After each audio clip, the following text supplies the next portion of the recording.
Morning mga habibi. Tapos na ako mag-exercise kaya mag-ano tayo kasi aalis ako. Mag-toothbrush muna ako kasi aalis ako. Punta ko ng supermarket. Magtusan ako ni Lola. Eh, tamang-tama tulog na siya. Katatapos ko lang mag-workout. So, tayo ay pupunta ng supermarket.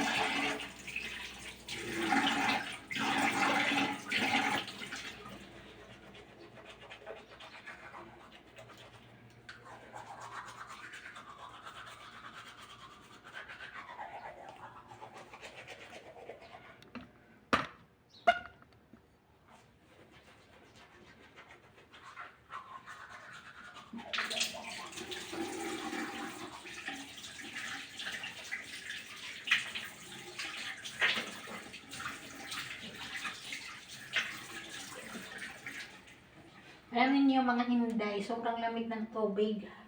Kasi yung heater dito sira. Walang hindi na pinagawa ni tatay pa. Sabi ko sa kanya, yung heater dito sa kabilang banyo at saka yung heater doon sa taas ay sira. Sige lang, okay, inshallah. Ay, mita inshallah. Tingnan ko dyan kay tatay. Kung kailan niya papagawa yung aking heater. Malamig ang tubig eh pag walang heater.